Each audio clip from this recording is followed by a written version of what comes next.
Live. Y'all showed up to work early.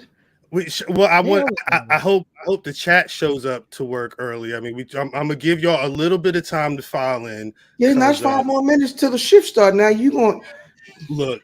Am I gonna be able to leave 5 minutes early? No, but there's some days where you come to work early and you get like bonuses. Whether it's like actually, some days you get money. Some days it's just like they may have like a slice of like some pizzas in there just for the people that came in a little bit early. You know what I'm saying? I hate the pizza party. I'd rather leave early. Can I leave early? Yeah, don't you send me no goddamn pizza party. I'm a grown man. I don't like pizza. Pizza make my stomach. I'm old, yo. That's right. Y'all two cannot leave early. That the chat better be here, but y'all two better be here as well because we look, we don't normally well actually I'll say that normally in the cold open sometimes it's just us, sometimes there are special guests. Peace to all of the dope black wrestlers and content creators, everybody we've had join us before we start the show. Peace to Brother Math as well. Laid up.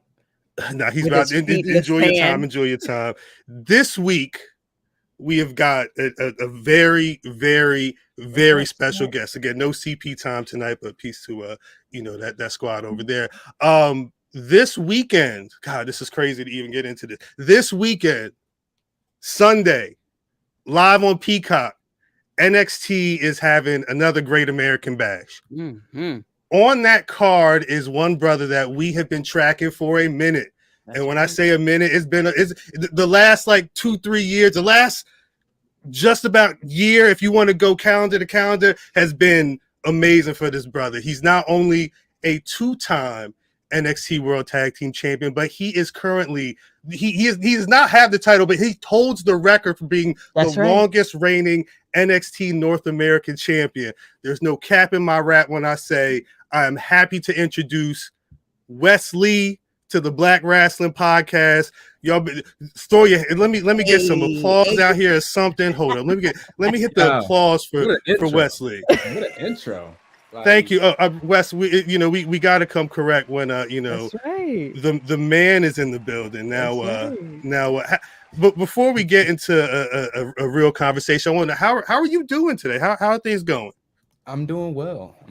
I had a series of interviews today, but they're saving the best for last. I see. So we really having a good time right now. Like I said, that intro, man, that intro got me. I'm hyped. Facts are facts. Again, I mean, I'm gonna say this because you're hyped. I want to start here. Every year we do the BRP 50. It is a top 50 ranking of what we consider the best black professional wrestlers currently in the game. Men, women, main roster, NXT, indies. If you're dope, you're on the list. And it's always tough, especially when we're trying to figure out who's going to be on the 50 to see where people go. And I want to throw this image up because this year, Wesley, I don't know if you know, but I know. You were number 5 on the list. Yes. And when that jacket. When I'm talking in the intro, because last year you were number 32, but because of especially that North American title run, it was no denying. And there's a lot of people in the comments who were like, "Yo, maybe Wes need to be a little higher." Well, I want to know from you. Talk about your last. I mean, you just lost the title, and we'll talk about that match in a minute. But just talk about what that reign means to you, and what this last year in your career has meant to you. I don't know. I've always struggled with who I am and what I represent, because for a long time I wasn't accepted by any group. I was a standalone person. No side was really picking me because I am a biracial or multiracial individual. So it makes it the side thing that it always happens. Nobody was really claiming me as I was doing my thing. So I never felt like I had anybody that I was representing until this time period, when I have young children that are coming to me, letting me know that I'm an inspiration for them. Or I have parents coming to me saying, "I thank you for being a good role model for my children."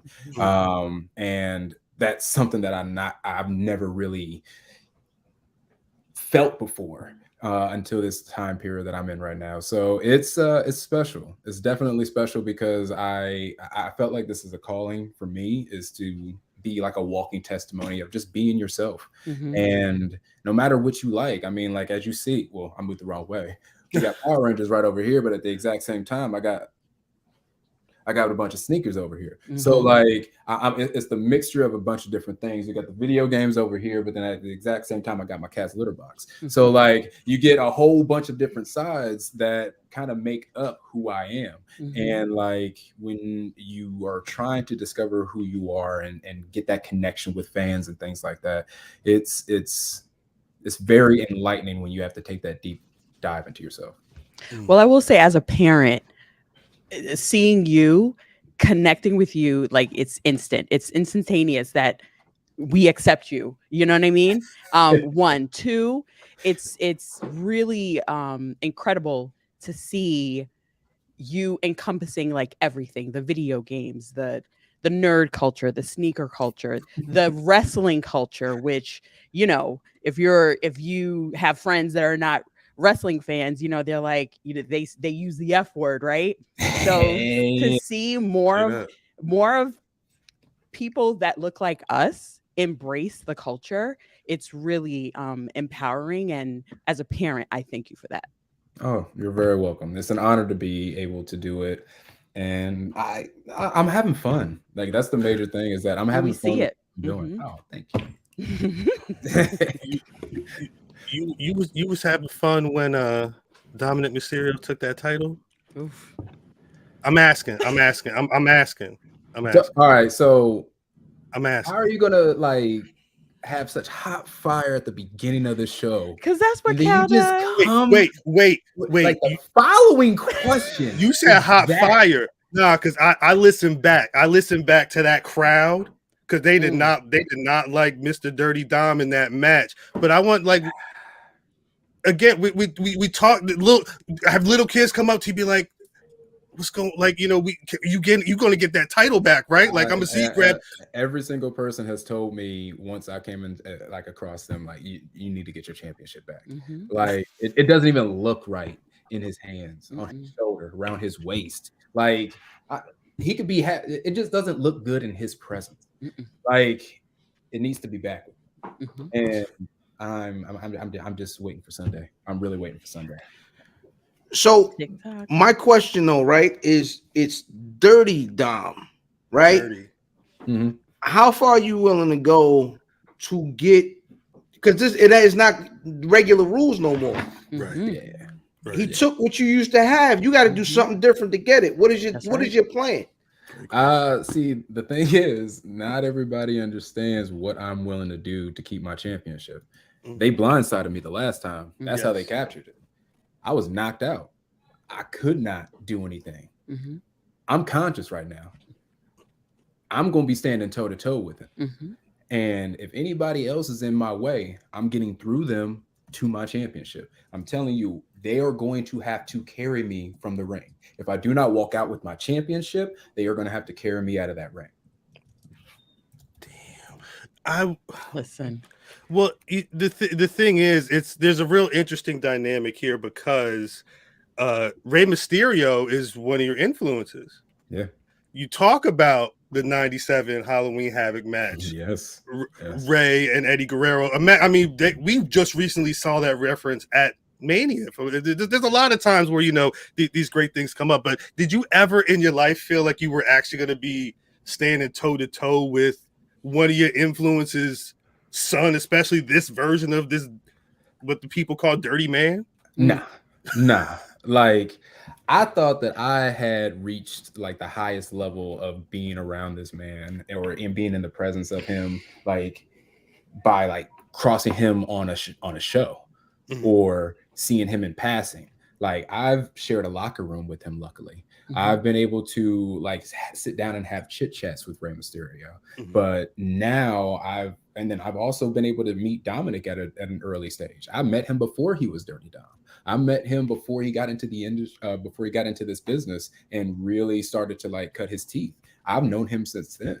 So like, to be able to see the growth within him, I honestly got to give him his kudos. I've done it many times from before where he's grown so well in a very, very difficult environment.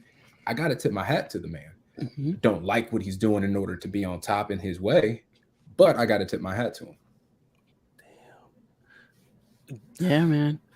I mean, you got to get what's yours. And it sounds like you got the drive, because 269 days is a long time. And you've basically set the record as the NXT North American champion. What does that mean to you?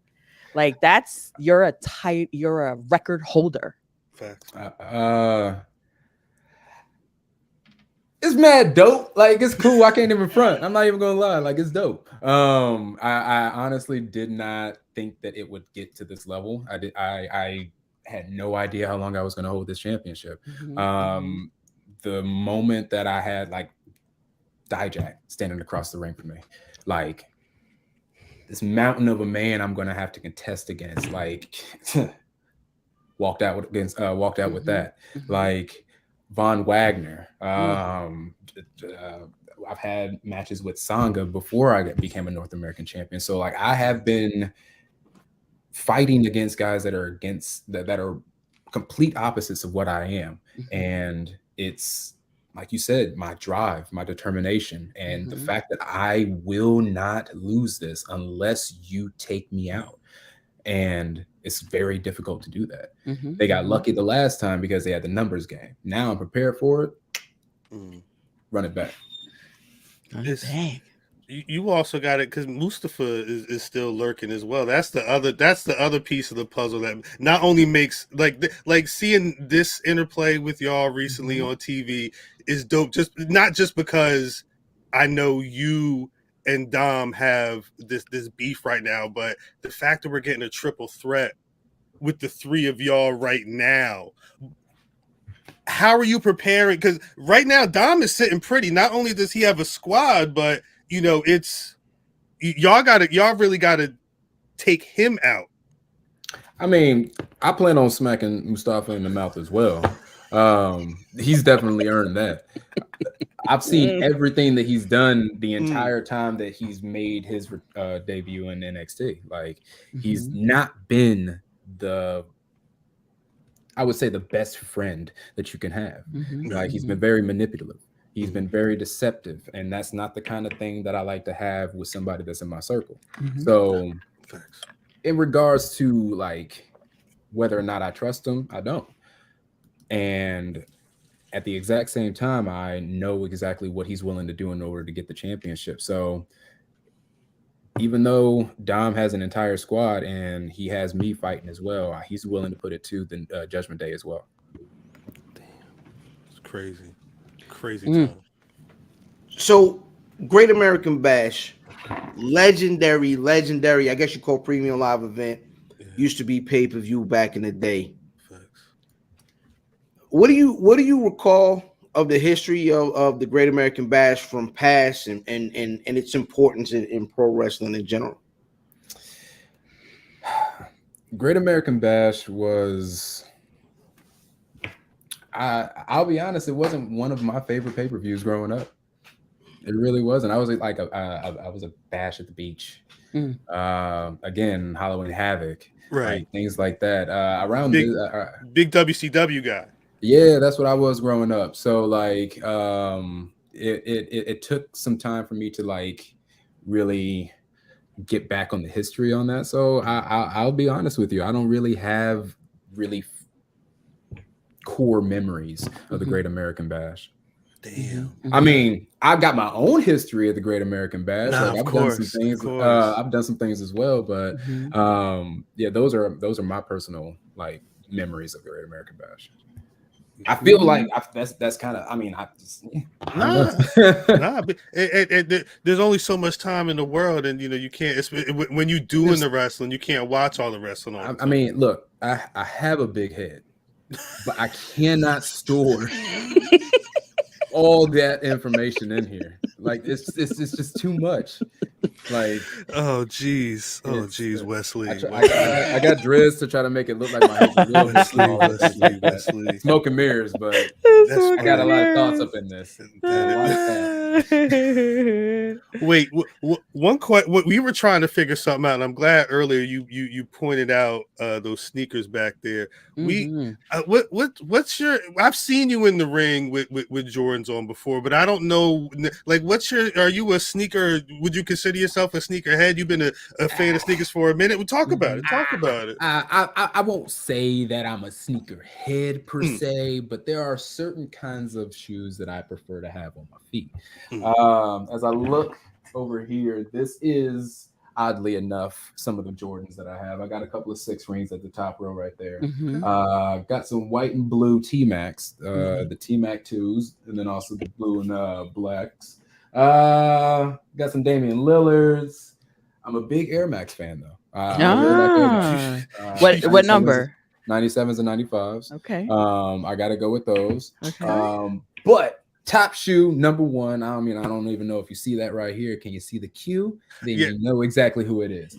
Allen Iverson. Okay. Yes, I got over here the questions and then the answers. And then I'm also a huge fan of J. Cole, so I have his Dreamers. Nice. Is there anything in the collection that you want that you don't have?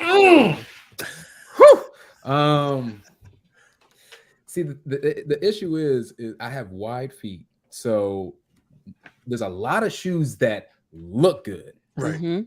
But whether or not they feel good, right? That's the question. I'm there with you. Right. I'm there with you. So, like, I'm not really one to sacrifice functionality for fashion. Like, I'm not trying to have my toes looking like this inside of my shoes and be wearing these for hours on end and stuff like that. Like, I need to breathe. My toes need to breathe, things like that. So I like wide base shoes. That's why the questions are good. The answers are good. The Dreamers are extremely well. The wide base of the sole is really nice. Okay. There's something new. We saw that you were a fan of AI, and then I think something said something about Reeboks. I said, "Oh, that's it right there." That's because are there, because there's a lot. There's people that rock sneakers in their sneaker heads. I know in the main roster specifically, but I know in NXT as well. Are there any, like, how many people you running into rocking like questions? Not too many. I didn't think so. Because honestly, I don't understand why. Sorry, I'm scratching my head in aggravation at the thought of this. Allen Iverson does not truly get the proper credit for what he did for the NBA. Agreed. And pop culture, period. Fashion, music, dance, the basketball itself. Like, there's just so much that man has done, and he doesn't necessarily get the credit for it. Word. Oh, wait, that kind of sounds like somebody else too. But I mean, it's all good because I will continue to do what I like to do, which is have fun and we like watching you have fun. It is fun. And you said video games earlier. What Yeah. I mean, I know Fam is a real big Tekken fan. But, that's what they say. I heard about that. Yeah. But I'm more of a Street Fighter fan. I've been playing 6 a lot. Oh, word? A lot. Like, I just got the Nashell, so it's starting to really heat up right now. Who's your main on Street Fighter? I mean, I'll probably say Ken. Okay. I'll probably say Ken. I respect old school. Old school. Yeah, old school. Because it's the I don't have the best finger dexterity, if that's the proper word of saying it. Like, I would love to play guitar, I would love to play piano, but these sausage link fingers, not really working. I stick with my video games. That's the best thing that I got. I love it. So you're coming up on 10 years in the business. Impressive 10 years, and you also spent some time in the Air Force. Thank you so much for your service. What can you think about, like, a memorable place since you've been all over at this point? Oh, wow. That stands out, that you will always remember, a place or a specific thing that might have happened in that place during that time. During that time. I'll honestly say my time in Japan. And oddly enough, that came from wrestling. I've been able to travel to Japan a couple of times. I actually have a good amount of figures from my travels in Japan. I actually bought another suitcase while I was over there. Kind of went a little crazy. I like that. I like that. But Yeah. nah, the wife was all good with it. It was all good. She bought one too, probably. Right, right. All right, so I'm planning on taking her over to Japan because I would love to go over there to start doing some training with my Japanese wrestling father, Shima, again. So I would love to be able to get a great session with him and also fulfilled a childhood dream of my wife going to Japan. So that would be nice. Hopefully, aren't you a good husband? I mean, I'm trying. Again, trying to lead by example. I know that's right. Super facts. How does what it is you do for a living affect at home? I know we see the tales of like the older guys, especially. Well, I couldn't do right in wrestling because I had to go down the road and talk to me. Like we saw all that. I feel like it's very different now. But how does that dynamic work for you? Well, we have a very unique dynamic because my wife is also in entertainment, so she's been a dancer for a majority of her life. And she's danced at Universal. She danced for the Orlando Magic, so she's used to like the entertainment aspect and how hectic it is.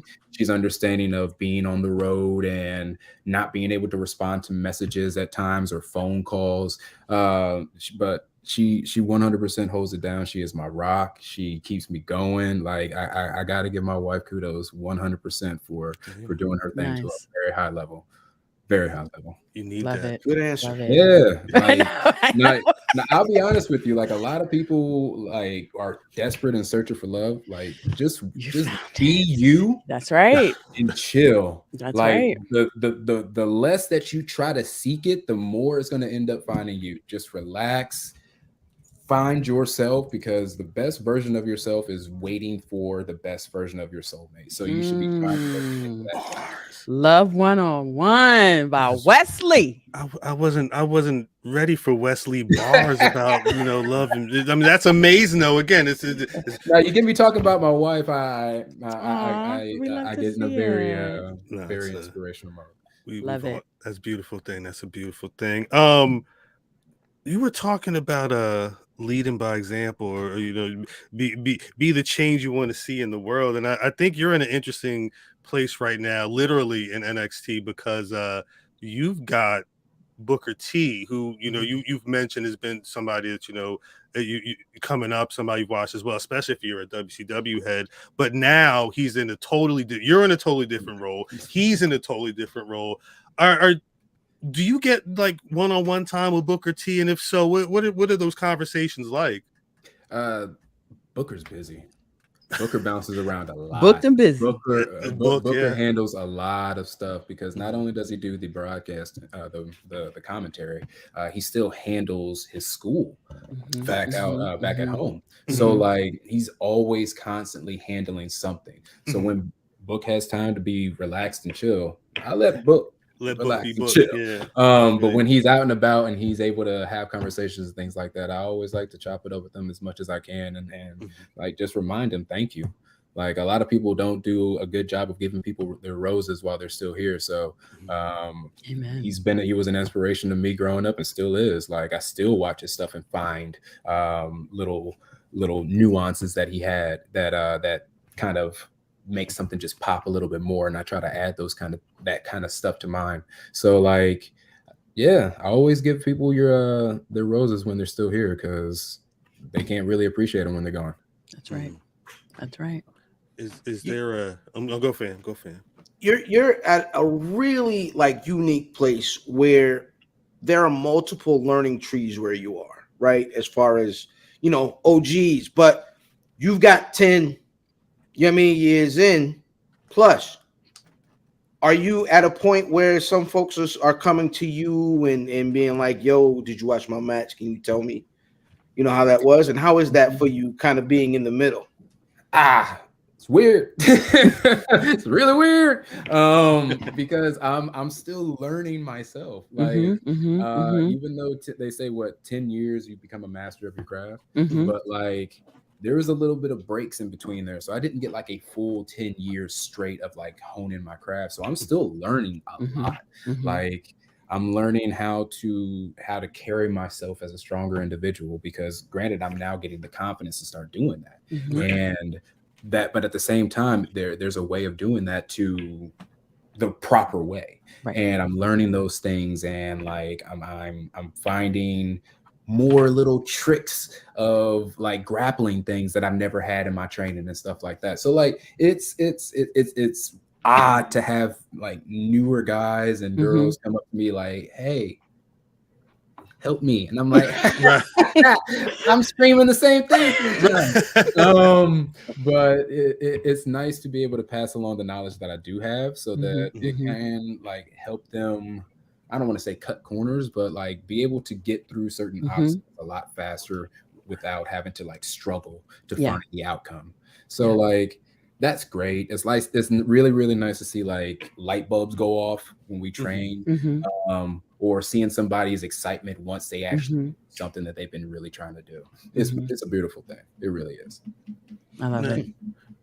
You've been very busy. I've been seeing you were on Busted Open Radio earlier today. There's been a lot of conversation. You're about to be in Texas very soon. Do you get any downtime? And if so, is there anything that you like? Is there like a certain food joint or like a meal you want to have while you're out there? Like, do you get to do anything fun out there? Actually, I'm gonna be popping out to a anime and gaming convention. Nice. I'm out there, so yeah, that's gonna be really fun. I believe it's DreamCon. Yeah, you're going to DreamCon. Yes, we were just first convention. I can't wait. We were having a conversation about DreamCon maybe like a month or so ago, specifically talking about. So that's kind of and shouts to already seeing them. What I've seen. It's a really interesting situation. You're just going as a attendee. That's what's up. Me, like again, this is my very first con, so I'm very, very much excited to be able to go. But in regards to like having downtime while I'm out on the road and stuff like that, it's dependent. Like a lot of times when we end up going to, say, Boston, we got a chance to tour a lot of unique places. So I always try to take advantage of that, because that's where you're able to really create memories. I'm not really one that takes their phone out and snaps pictures. I've been blessed with a photographic memory, so stuck right there. It's really nice to be able to get that little Rolodex of just great time periods that I've been able to share with my friends, and also my wife when she's able to travel with me too. Nice. Is she going to be in Texas? She has to work. Of course, she has to work, but she will be watching on Peacock. Like we all will be this Sunday. Oh my God! Was there anything? Do you guys have any other questions? Because we only got Wes for so much more time. Is there anything else you wanted to hit before we have to tell who we hope to be the bring it home? Hopefully by Monday you were 2-time NXT North American champion. I know that this is definitely going to be one of, if not the match that I'm most hyped for. Wesley, thank you for coming through. Yes. Did you want to shout anything else out? Your socials, where can people find you? Anything you want to shout out before you get out of here? I mean, what y'all see right here is basically what I got on Twitter and Instagram. I had to keep it simple. Because make it easy for myself as well. I think it's X now, right? It's X now. That's right. Yeah, X now. And it used to be something else, and then other things used to be X, and now they, you know what? Never mind. It's a lot going on these days. Wes, thank you for coming through. You so much. I don't know what you're about to do, but you gotta get out of here. But I appreciate you. Hopefully, don't be a stranger. Don't be a stranger. Yes. And good luck. Salute. Thank you. No, really, very much. Thank you very much for all the love that y'all have given me. It's truly like enriched my soul to know that I am accepted and loved for who I am. Thank you. Salute. Thank you, Wes. All right. Have a good night. Damn. That was fun.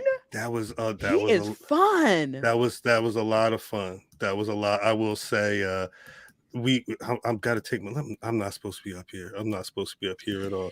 He's that like one of those kids that your mom, like if you're a mom, you're like, why can't you be like him? That's a good boy. Like, that's a good boy right there. That boy good. Have Wes come over more often, huh? I know. Have Wes, matter of shit. Mom looks dirty. Hey, how long was you holding on to that, Cal? You just cussed for the first time and a half hour. It's been a minute. It's been a minute. Maybe like 20 minutes in. There was something festering. Nah, yeah, that's kind of. I mean, things happen. It's because of y'all. There's a reason why we keep doing this every Thursday. At a certain point, we're able to try and do things like that. Shouts out to Wes. Salute to y'all for being well behaved as well. I didn't have to say nothing. Chat knew what time it was. Salutes to Math. Math is on maneuvers right now. But even he's cut. If y'all wasn't looking at the social medias, look at that. I'm sorry, Eve, but you stay late. Eve, the video will be clipped at some point. You can watch the whole thing on demand. Mm-hmm. You can listen to it tomorrow. You can see Wes on Sunday. Mm-hmm. Hey, Eve, you gonna be anywhere near Brooklyn on Saturday, yo? That's a great. I want to drink some Crown Royal. That's the other thing. I was thirsty. I was trying to keep it light, so I ain't had no liquor. I didn't want to be but thank you. It was actually. How did y'all feel about that conversation? Amazing. It's great. Nigga here now. I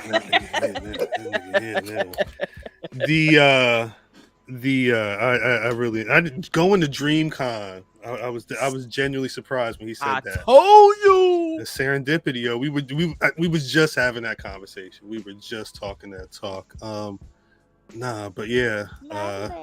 Number 5. I was not expecting number 5 on the BRP 50 to come through.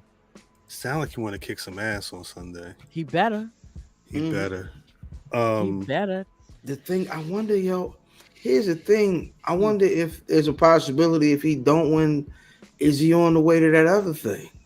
You know what I mean? Is he on the way to that title above? And he. I didn't want to. Nah, you don't jinx the man like that. That's what I'm saying. I'm jinx him after you go. Yeah, let's have it happen. I love you, Mav. Salute for real. Corey. I'm sorry. I need to drink a little bit. Do we need to get through any other business before we start this show? I don't know what else to talk about right now. It was Wesley was on the show. God damn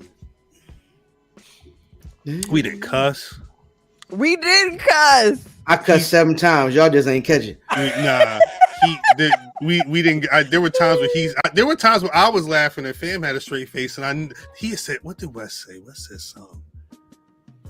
He said I got a big head or something like that. It was no. If you watch it back. I paused. You watch it back. Listen. I'm gonna be me. I'm sorry. Yeah, I'm gonna be me always. Now he was enjoying it. He had a great time, and I hope y'all had a great time. What he said something about something was in my hand. I said. Oh, I know what he said. It'll never change. Yeah, y'all watch that back. Don't know when the interview drops by itself, y'all watch that back. Yeah, understand, I'm never gonna change. I'm sorry. Wait, this said talk about what I did when I was radio silent. Well, I mean, because I was. Oh, you talking about your vacay? Yeah, I mean, I went out of town. I was way out of town last week. He was in Medellin, Colombia, picking up something. He was on vacation from this job. Have you ever seen Snowfall when they was flying that plane? I was the I gotta host a podcast. It was me. So sometimes you gotta go touch grass or touch a beach and touch some water and see, I told you he was out there touching that grass. He could say he had a whole lot of grass. Poppy. He bringing the grass. Poppy flower. Nah, apparently you can't even get like I don't. If Teddy gave the grass right. They say you can have drugs in the Bahamas, but I don't know. They got liquor stores. The liquor stores sell backwoods and Phillies and all this other. I don't know where I don't know where the drugs is. I wasn't asking. I wasn't asking, but yeah, I was out for a bit. I actually had a bunch of sitting in a elevation, right? Sitting in the Bahamas getting updates on a Friday night about the pro wrestling show in Trenton was tough. I told them, I was like, I wish I was there. Like I'm glad I'm on vacation, but like it was stuff like that because I could it's too dark at night to be doing anything outside. So you kind of just there's Wi-Fi, you chilling in the house. But no, it was just vacation. I may be going again soon. To and the then same after, place? No. Yo, a nigga hit me, and at there, you talking about cons. One of my good tough homeboys, LaVar, back from my Circuit City days, double-digit years ago. Circuit City, right? Oh, speaking of Circuit City, shout out my nigga Lord Vader. He, you know what I mean, back then too, long time ago. Either way, shout out to homie LaVar. LaVar hit me and sent me a link for a con cruise, You can't escape. You can't escape. You can't escape is funny. That's the name. Well, you got a room. You definitely get to your room, to your station. If you can get through. But Mimi's saying like you can't get through the con. Well, I mean, have y'all done a cruise before? Yes. I love cruises. About to go again soon because I finished them in 2 days. Like I went on a 9-day cruise. Yeah. We finished the whole cruise in 3 days. Although we had some, island days, by the time it was like the last 2 or 3 days where you were at sea, you had to, and then the unlimited burgers and hot dogs and. Oh, I love it. I love it. I was bloated by the time I was done. Me onions, too. Put them. I don't know, them cruise onions be jamming. Cruise onions loaded. I love a cruise. Onions up on the burger, boy. That's when I knew I was getting older. I was like, oh yeah, but cruises, that's the jam. And then you go on a cruise, like, oh yeah, this is the jam. If you're just trying to chill and you want everything right there, and then you kind of want to like be next to the water. Yeah. And then they stop. Yo, last cruise I went on. I understand it though. I understand it though, Mimi. I understand it. Yeah, I need. It's not for everybody. Last cruise I went on, Rapper Big Pooh was on there from Little Brother, right? It was a rap cruise? No. He was just there. He was just, yeah. I'm in the line. I'm like, that looks like. That's him. I'm like, nah. So I'm like, you know what? Let me see if that's him. I'm not going to go up to him because I'm not going to play myself. I sent the tweet. At Rapper Big Pooh, is you about to get on the boat? Right? So is you? I remember this. I do remember. So we get to the first stop. Right. And the tweet, hey, yo, say what's up. And then that's when, the ordeal, I told the story about getting on the bus, and in the bus, for the first time in my life, I've ever seen a bus stop for gas, and it was the bus I was on. So, that was. It was one of the things you could do. A city bus? No. So it was the first. I guess you could call it like a little excursion or whatever. The first stop was Florida because it left out of Baltimore, and the first stop was Florida. And you could get off the boat and get on a bus to like the mall. So niggas is like, all right, let me get some few odds and ends things or whatever. So we go, and lo and behold, on the bus coming back, Rapper Big Pooh. Which is cool. We sat, kicked it and everything, and that was cool. But yeah, that last time I was on a cruise, man. I'm trying to go again. That last time was crazy. It was 70 of us. It was 30, 60. Wait, you didn't say 17. You said 70. 70. Pause. Yeah, it was a 30, 60, 90 cruise. You know what I mean? My wife was turning 30. Her father was turning 60, and her grandmother, rest in peace, was turning 90. So yeah, it was a very live time. We had babysitters for the little fam to hang out with when we wanted to go out and you know what I mean, hit the little. Well, they have camps on there, don't they? They have. He was too young for him. Yeah, he was young. It depends on. Yeah, it depends on. It's and sometimes you don't because they just in there playing Xbox the whole time anyway. Mm-hmm. Yeah, he'd be perfect for that now. Y'all had the whole ship then. It was well, no, I The mean it whole was thing. thousands of people, but we were 70 of them. Yeah, that's did y'all have like the same color T-shirts? No, we didn't do the T-shirts. We should have. If I'm rolling 70 deep, we running a print of T-shirts. Your name, whatever your nickname or whatever, got to be on it too. Like it was so like it was a great time. I remember like all the like cliche stuff happens. Like the one person that was like the first day was like, yeah, we gonna go crazy. You ain't see them rest of the rooms because they was in the room. Yeah, you know what I'm saying. My wife, I ate something that wasn't familiar to my system, and my wife goes to the infirmary to get some. She goes to the infirmary to get me some medicine.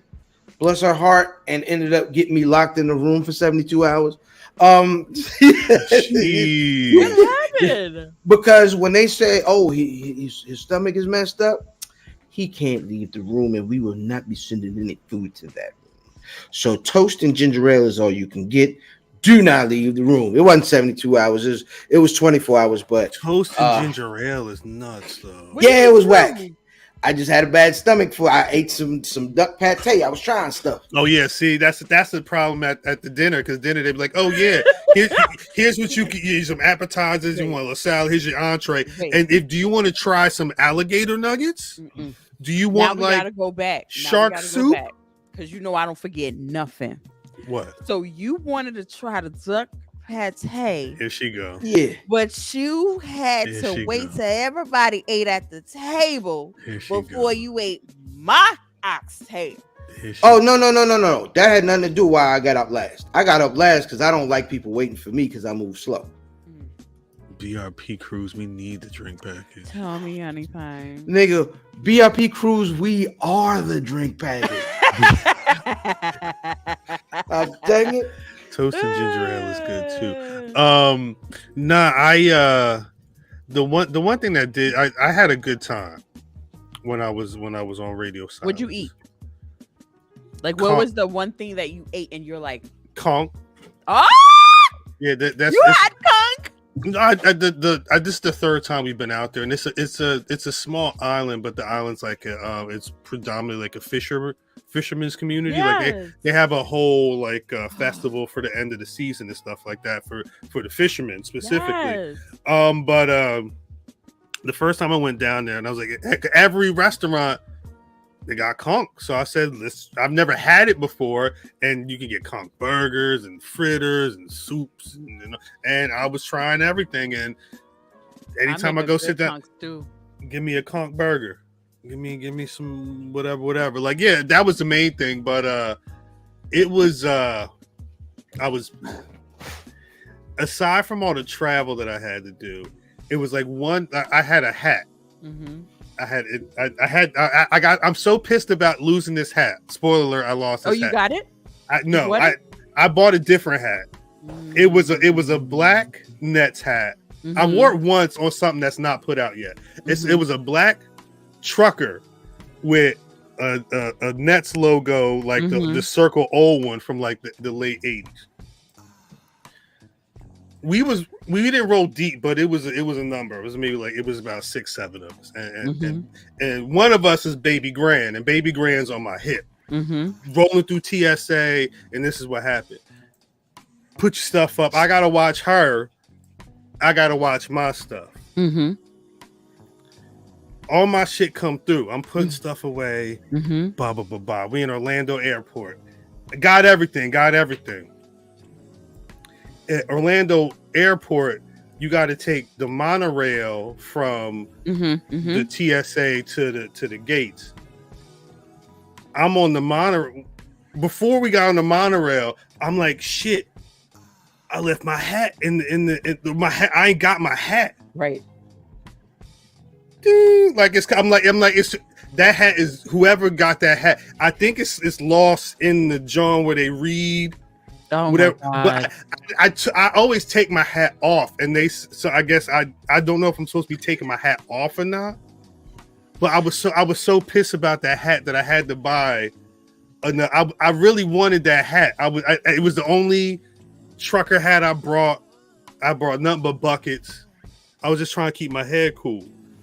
So I know what happened. I'm sorry, fam. I know what happened. They saw the hat. They said, we're going to wait 5 minutes. If he comes in 5 minutes,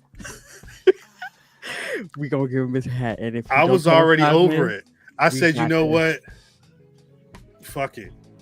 That hat is whoever got nobody's going to care about that hat in Orlando, Florida anyway, but whoever got that hat, enjoy it. So there's I'm going to let you guys in on some behind the scenes. So BRP, we have a group chat, of course. The group chat is video. I don't need to shout the app out. They're not sending us a check yet. Facts. However, we can have a conversation if y'all want to have a conversation. Anyway, so Cal is on there. So apparently, Cal has a hairpiece that he wears on vacation when he's away, and it's wicks, right? So he got a wick wig that he wears. So he come on the chat in the middle. Island boy, I'm an island boy. See, the problem was I was gonna my original before I knew that Wesley anything was gonna happen. My original plan was to be on that, like really on some just like the character me in the zone from vacation. Yeah, but I was gonna sing Island Boy, but because I had to start last week, but there's a video of the brothers like kissing. And I said, I wasn't an island boy before. I'm not an island boy now. Mm-hmm. So I said that. Pause. Jesus. I don't have. I'm bald. I'm bald. I shaved my head the other day. You had some Martin joke, right? Like, you know what I mean? You know, Tommy got a hair. I come to buy about that hair piece you got. You only wear it to the supermarket. I wish. No, I'm back. If you're watching the Patreon, you should know that we back too. It's a couple. We got to start this goddamn show. I'm not an island boy. Island boy, Cal. I'm not an island. Actually, I did have a good time on that. I'm not gonna front. I did have a good time on the beach though. You sit 3-4 hours just in the water. I'm not an island boy, but it's not the name of the episode. Cruise Onions is gonna be the name of the episode. Oof, because you don't know if if it's a con, you don't know if it's the food or the people. Exactly. That's what Mimi was saying earlier. Can't escape. That's what Mimi was talking about. I gotta get onions on my next burger. I don't know why. What about some? You. I love you. No, I'm not gonna say. I just got. Where was I? I was somewhere recently and got smacked with I was at wrestling last week. You're wilding. Was I held hostage? No, I wish I was. Yeah, I got smacked with the onions last week at a pro wrestling event. Not really super surprised. Yeah. I went to MCW Saturday night. And I walked past some folks. Good God. Was it worse than what we walked past? I mean, yeah, probably. Ago? Probably. You know what I mean? It was baloney funk. You know what I'm saying? Jesus. Baloney funk.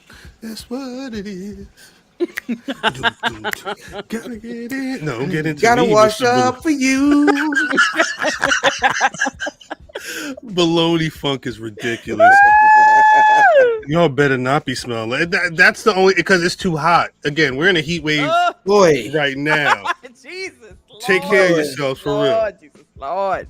Take a couple showers if you feel it. If you, because I know at some point you smelling something and but how could you not? How could you not smell that?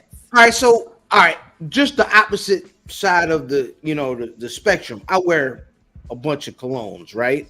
Mm-hmm. After a few, you go what's called nose blind, and it don't matter whether or not it's a good smell or a bad smell. Mm-hmm. But you know what I mean. Eventually, your nose either gets a dog or a cane. It go blind. Y'all gotta watch. There's so many people saying I don't go to shows because people don't be washing their ass. This is why. This weekend, and specifically Vaughn, guys that are in the area, go to Fight.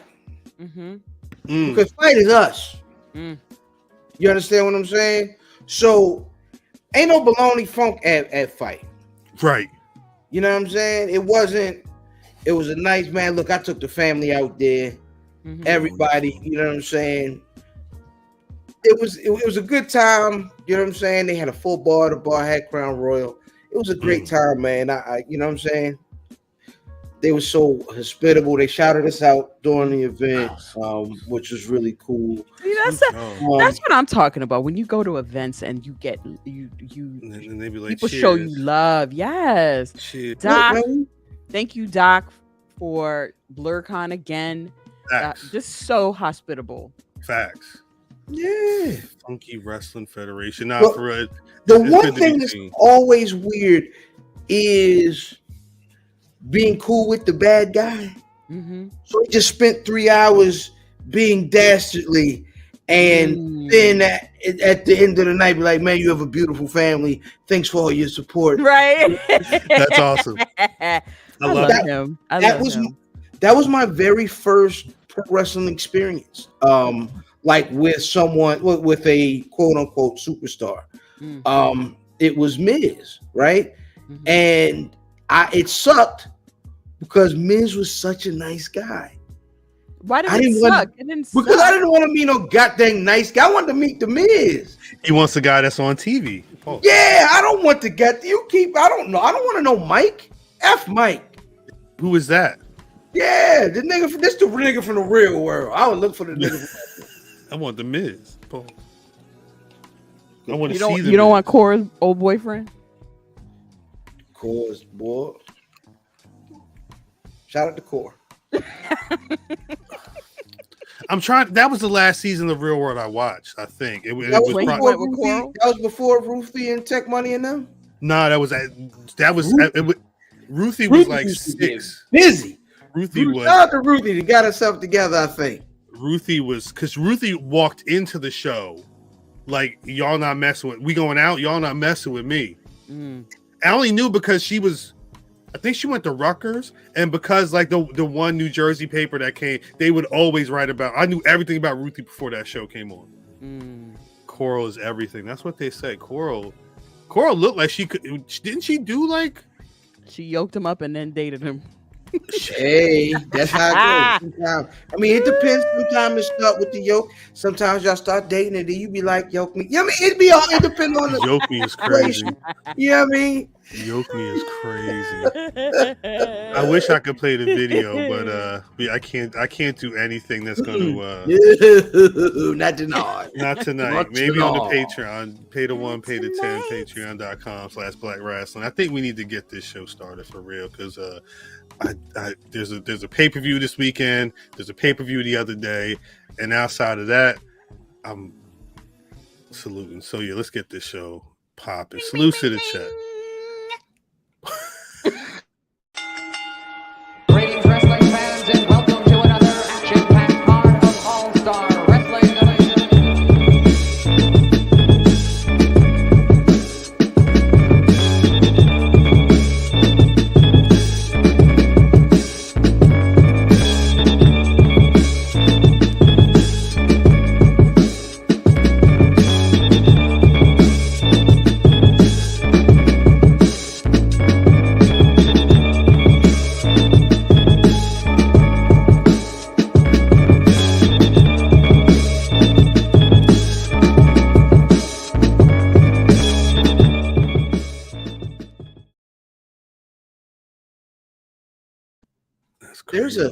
There's a shout out to Lord Vader for that beat.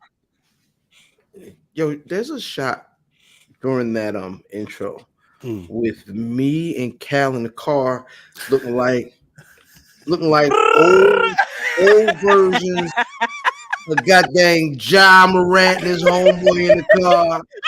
It does. That was 2 seconds in the car. I was literally just like, oh hey, let's gotta document it. You look like you always That was about what to go it was. Hey, shoot him up, let's shoot do him it. up, shit. I don't even think fam knew I was starting. This guy's got to document. We on Dorsey, nigga. We was down Dorsey for real. We was down Dorsey for real. We was Every down. time I see that shit, I think of that. I'm like, We was down who they was Dorsey. gonna go shoot up? Definitely down Dorsey. Oh, shit. Nah. Welcome back to the Black Rasslin Podcast. Clearly, if you watched that Wesley interview live, you know not only has God been working on us, but sometimes we showcase it. But everything else after that, we still works in progress. As always, it's your boy Cal. I'm representing Jersey this week. I am your, I don't know however many time disputed predictions champion, aka. It's the only time I'm hitting that. Only time I'm hitting that. As you can see, Cameron is crazy. The squad is on the line. Mimi, please say what's good to the people, yo. What's good to the people? What's up, y'all? Y'all know what it is. I love a good dress. She sound like Funk I Flex right love there. a good sneaker cap. Always looking for the hottest pair for my crew. Runway, street style. We here for it. Period. Be clear. Big Dog Punisher is going down.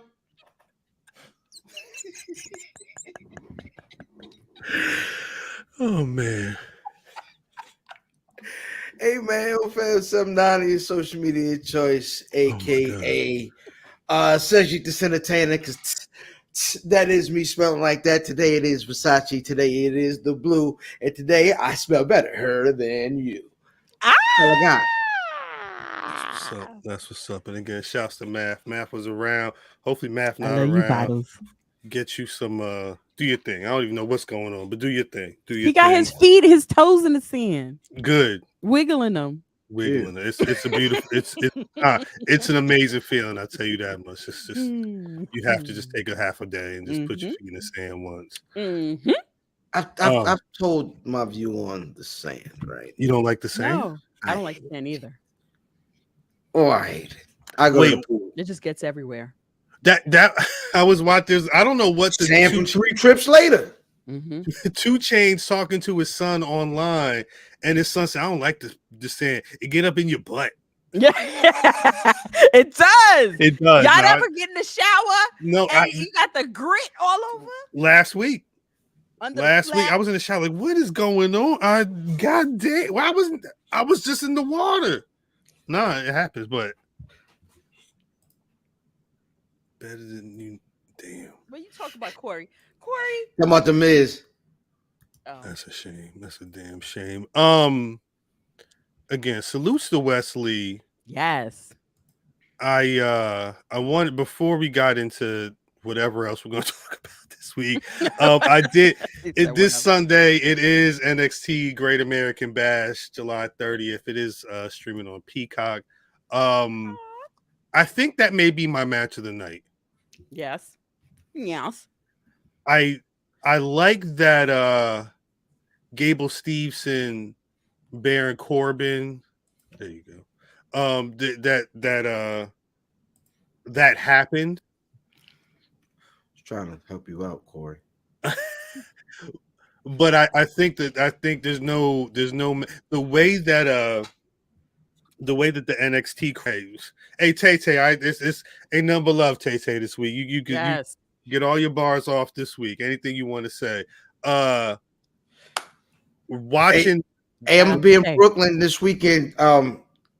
Tay, you drink Crown Royal? Does Tay drink Crown Royal? She got to, right? You drink Crown Royal? You was already gonna say what you want. Big facts. Exactly. We derailed the whole show. Thank you, Tay. Salute to Tay for real. Nah, that's the match. This is it right here.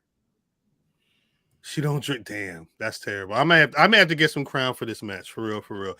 The fact that the everybody hates Dom, but here in the NXT, like there were people shrieking. What right when they were getting to the end of that match, like they was furious. They got them niggas. They was screaming because they were like, "You're not Guerrero." Yeah, the fans are electric when Dom is in that ring. Whatever energy you get at regular, normal, like WWE functions, your Raws, your SmackDown, whenever you put it in that small room for the NXT, oh, it's they're the hardcores. Yeah. So, you know what I'm saying? You only got Jadakiss fans in there. It's Drake. Monday nights, you got Drake and J. Cole fans everywhere. And Uzi, and they just want to be like yay and boo. When you get in that small room, it's the hardcores. But I would argue J. Cole is hardcore. J. Cole got singles. J. Cole can be hardcore, but J. Cole has like singles with Miguel. That's not hardcore. Right. Now he can play that lane, but the hardcore is MF Doom and them niggas. That's a good one. That's a good one, Meals. It's just one of those things, and again, like I was saying earlier, the fact that it's already Wes and Dom, their beef is certified, but throwing Mustafa Ali in there, Wes. Hey, watch this. Watch this. This is me skipping over math comment. It's a damn shame. Damn. Here we go. Got to call in. You got to call in from the call in. Got to call in. Like First time, long time. This is Matt from Altoona. We should do that. Like right now, it'd be the easiest way to get just random people to be on the podcast. But I would prefer like a phone line that we could tap into and just so we can hang up on niggas. Hit the button like you know what? I don't care what you say about Dom Mysterio. Click but I told you Matt's feet was in the sand. I love it. Nah, yeah, get your feet in the sand. Stay in the sand. Just don't make sure the tide. Hey, would that make math for sand? You know what? Not mine. I was drinking. I was taking a sip. I was trying to take a sip.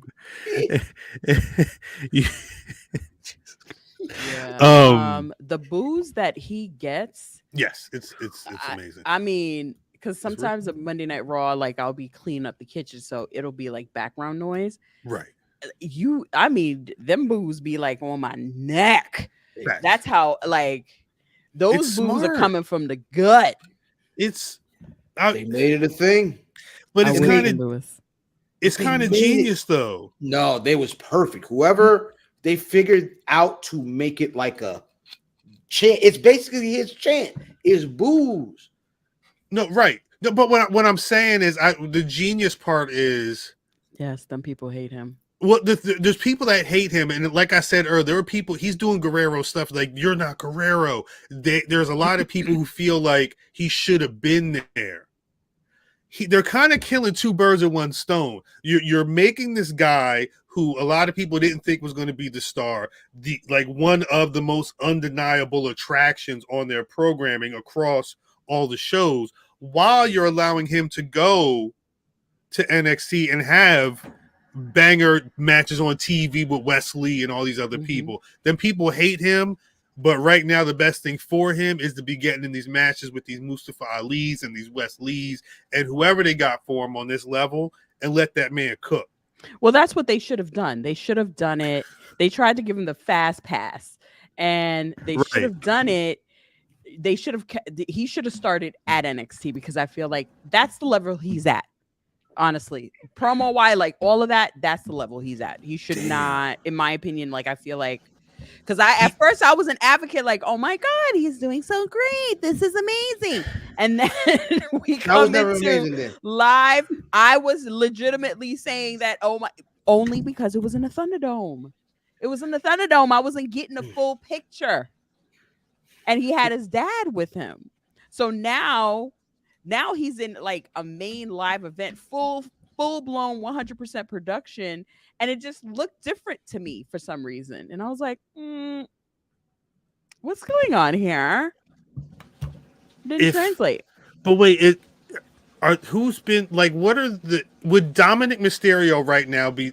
He's the biggest heel on NXT TV, but has there been any heels on NXT TV? Rock, whoever is, I don't know, works in here.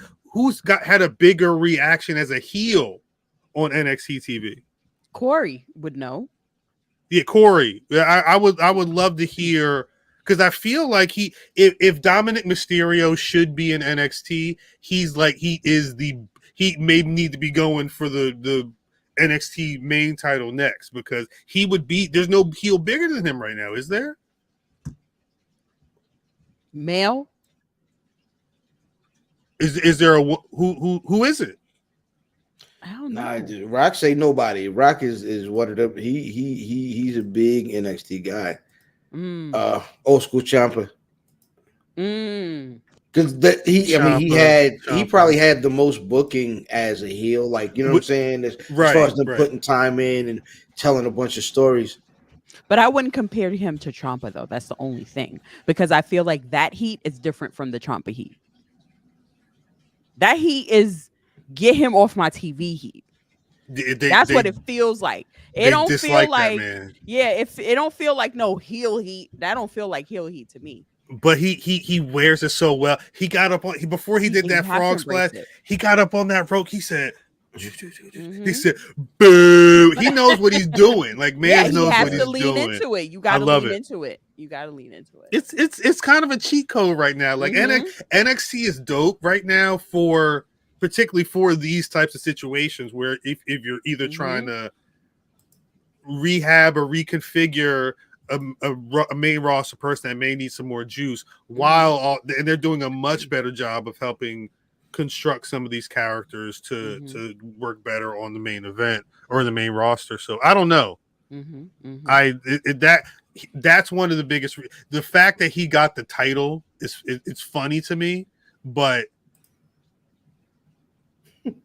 it's interesting that I've seen questions where people are wondering if like there's Dominik Mysterio having the title is like a big deal for them in terms of them thinking that he's putting the title in a bigger light. The court.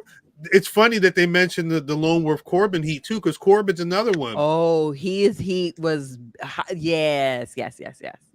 He's also benefiting from NXT run. Yes, it's the best place for him right now. Damn, and he's good. Period. On both places. This is the most interested in Corbin. I'll say it before. I've not been this hype about Corbin and Stevenson. I don't know what it's going to look like, but I'm here for it. And that may be one of the best opponents for Stevenson right now. Yeah. Should Stevenson win already? The thing is there was all that conversation about where Steve, what's he doing? Because he was talking about doing the Olympics next year, so he's got to train, but he had just been on NXT Underground and all that stuff. If he's not planning to be around for a bit, I think he may need to win. But if he's going to be around for a bit, a little back and forth with Baron Corbin and Corbin winning this one and them going back, I think it could be cool. But I'm also digging what's going on with Corbin right now. So I may be biased. I like Corbin too. I like what he's doing. I think anybody that comes from the main roster that goes down, they look good. Well, folks, people thought there was always a stigma attached to it. Like remember when Finn Balor was gonna, they were talking about him going to NXT, and that next morning we were going back and forth trying to figure out what exactly that meant and if that was a good thing or a bad thing.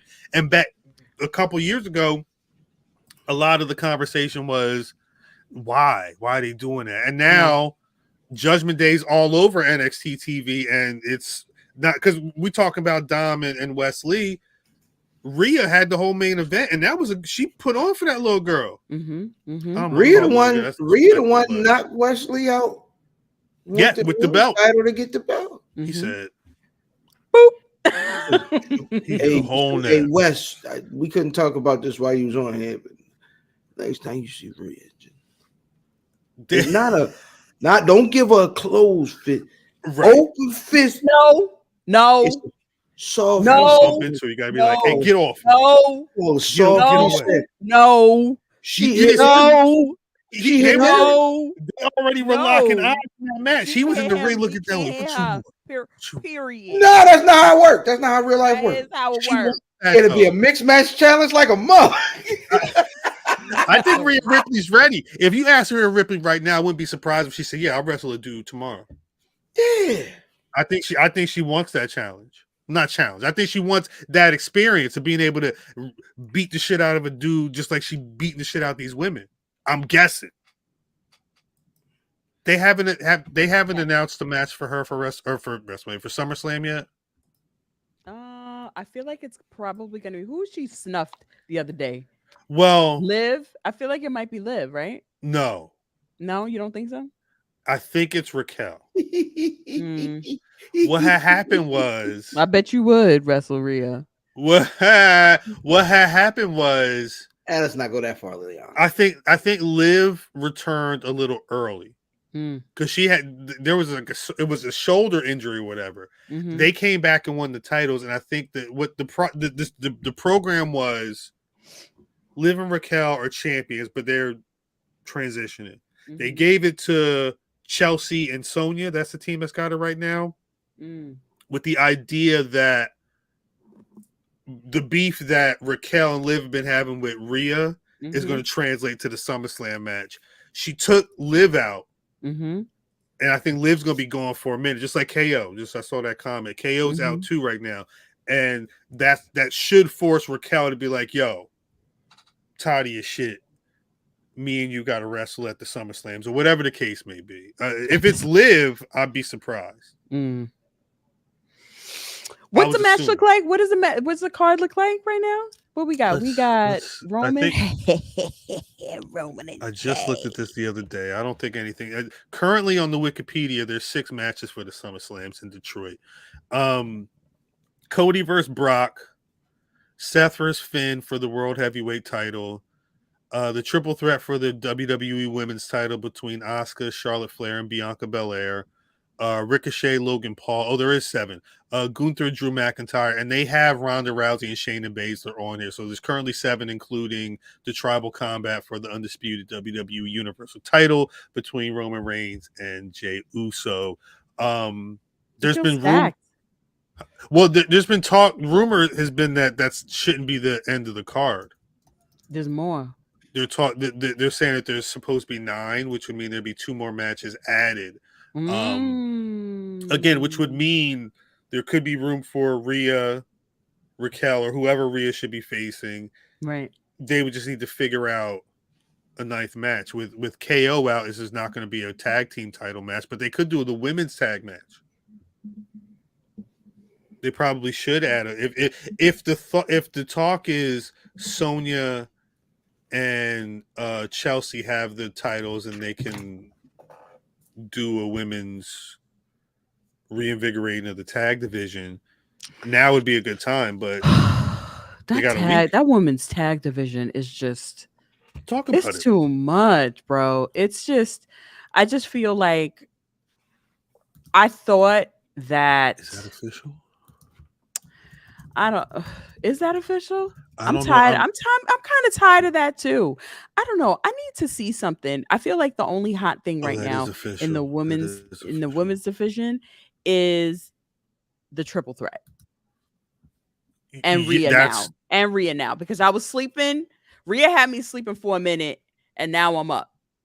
Right now I'm up because Monday she was destroying people. She's but on that warpath. Yeah, but I feel like it's not matching. Like she's past the what do they call those matches? Squash matches. Like she's Yeah, past that. She needs some programs. Yeah, like Liv, did we really think that Liv was going to win that match? Like, come on now. Which match? So the match that she had with her on Friday, like, oh yeah, no, on Monday, like, yeah, that wasn't gonna happen. So she needs competition. Like she's to the point where she needs people to like legitimately compete against, and that's Right. Raquel. That's Shayna. Hopefully after Shayna does this, Shayna can get back into that. I don't even want to see her near Natty. Like I don't want to see her near Dana Brooke. I don't want to see her near any of those chicks. I want her with like people that are above or on her level at this point.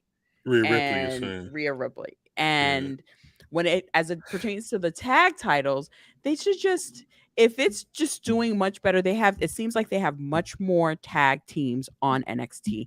Just leave it over there. No facts. Or just flow it. Have one of the NXT women's tag teams come over and have a match. Right. Have one match. Right. It could be like the first or second match, whatever you want to do. Put it on display. Right. That's right. No, I think that the problem is that there's a lot they can do, but they don't. They said go off. Maybe they don't really go in on man, the depth of their roster. There's a lot that they could just say put them on TV. That's right, and it gives the NXT folks time, like without feeling the pressure of being called up, like and being like, holy crap, I was just on NXT TV, no experience on being on the main roster, and now I've just been called up, and now I've got to be on TV.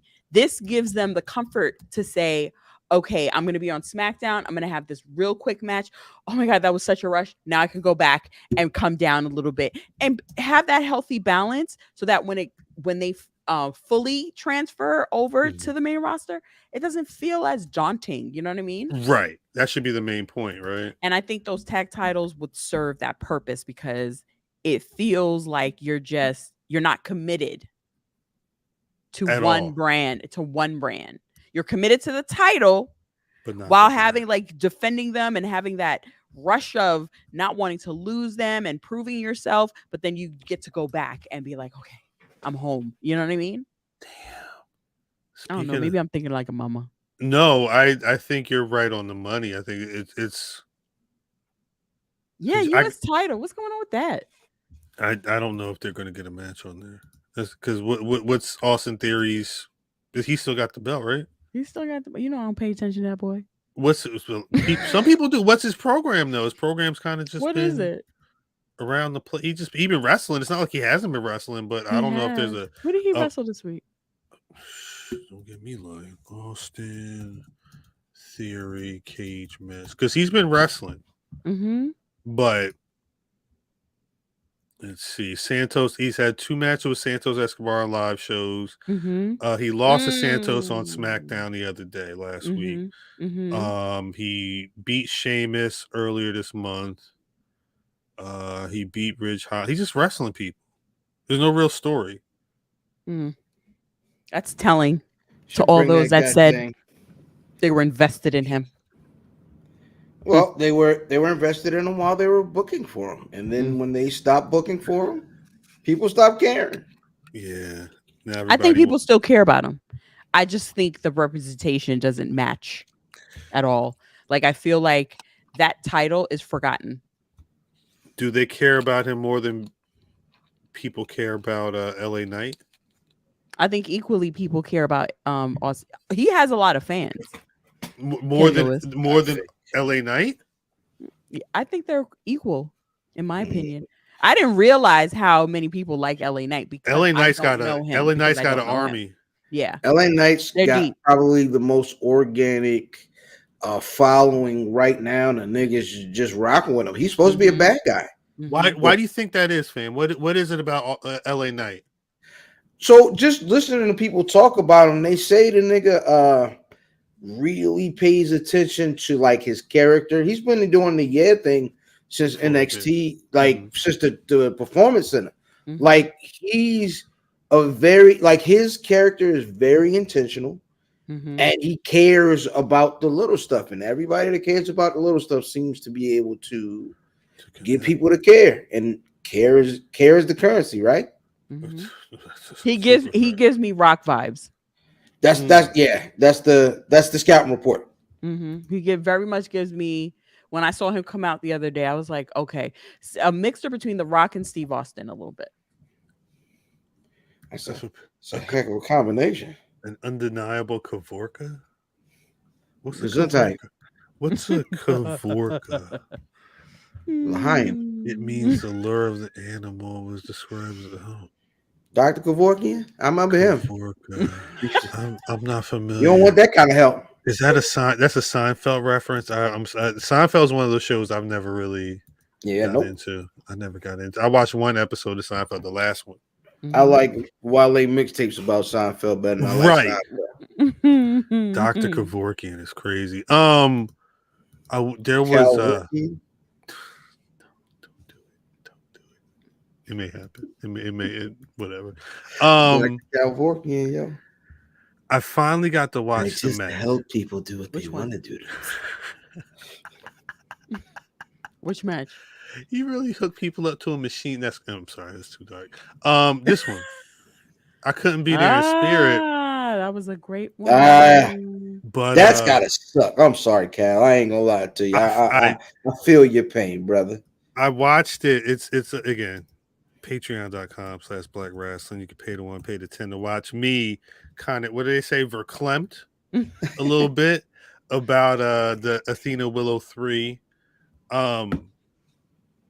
I finally watched their second match. It was a short TV match. I say short. It was like 10-minute TV match during the Owen Hart tournament, and I was like, that first match is a banger. So this third one's got to be super crazy. I mean, and that's the thing that's always we've always said about Homegirl is she can always go. Mm-hmm. It was the other part. Mm-hmm. I watched the scrum. Mm-hmm. And shouts to Tony Khan for saying, "Wow, this could." He watched their first match on Honor Club back in it was like the end of February. They were the main event of the second show, and he said at the scrum, he said, "I think this would be a dope trilogy," which is cool because that means you're going to get the guy who's running the company trying to put together, a 3-match series, but that there was no other storyline other than they're wrestling 3 times, which I don't want to say is the disservice, but you don't get a lot of no, he don't, Sean. You don't get a lot of development on promo and stuff. They may have cut 1 or 2 promos to camera. I don't think they really did a lot of interfacing. They did more wrestling together than they did talking back and forth. So that was my for people who weren't knowledgeable about the fact that they put this on as the main event. This is the first women's main event in Ring of Honor history on a pay-per-view. It would have been cool if there was more story, but I'll say this. It didn't matter because that match was one of my favorite matches of the year so far. I'm not even going to hold you. They did the little section where they were doing all those callbacks to the class, like Sarah Del Rey's and Daisy Hayes and all of the great women who came before them in Ring of Honor. I wasn't even thinking about them going there just because they had already had dope chemistry and they're dope together. Mm-hmm. But them putting on for that was important. And I'm glad that they made sure that they had that in there. I was surprised, me, because you said you saw it and you said you were you were really impressed by the match. No, very impressed. Because I have to pay attention now. Yeah. And but I'm being selective. I'm still being selective on what I watch. And this was a selection that was worth watching. I specifically picked that one out because I always felt like Athena was good. Always something missing, of course, but I feel like when she left WWE, she got more it almost feels like she showed up as her organic self a little bit. And organic self, I mean by just not holding back. Keep it at 100. Let me keep it 100 with you. Okay. So it feels like in the ring. In the ring. Is that her suffering succotash? That's a good. Was she fed? We never asked the question. Was she fed 100, or did she come up with that by herself? Like I she think made that one she, up. yeah, That felt like her. Oh, She heard that at her hood. Let me keep it 100 with you. that's her period. Period. Yes. Let's get 100. Yes. Also, Her homegirls be like, Like that yes, for me. girl. Yeah, no. She don't call her friends homegirls. What she call them? What she call them? Oh, The she lady, probably she's my girl. Susan. Just my Shouts girl. out. But I mean, so Erica. I mean, like just not holding back, which in some instances I think she should hold back, but it feels like she's just being super like hardcore. Yeah. She's definitely flipped a switch. I think everybody. There was the one match where she like was noticeably beating up on the one girl, Yes. just based off of the idea of being a heel in that match. And she kind of Right. went in, and she got a reaction, which I don't think. Buddies is good. As shouts to Vin. She got a reaction that I don't think people were ready for, but I think what she did was she said, "You know what? Let me lean into this. Like it feels good." And not for nothing, Tony Khan, she's 30. It was 31-0, I think, going into the match with Athena and Willow in Trenton. And that was all within the last year. Like you think of the time Wes Lee put on that 269-day title reign. Mm-hmm. Athena was over. She was kicking ass in AEW, then got that ROH Women's World title, and she's the longest reigning champion. I think she's got Mercedes Martinez beat by like a week and some change at this point in terms of 200 some odd days. So, or whatever the length of time is. But I think Tony. I hope that Tony Khan is doing this for a reason. I think because that was what Chris Brown asked. He said, So the matches were dope. They had the 3, but what's next? What's moving forward after this? isn't this allegedly, or was this kayfabe? I'm not sure. The committee that he has, because remember, this isn't AEW technically. This is ROH. This is ROH. So this is ROH. Is this that committee of who was in it?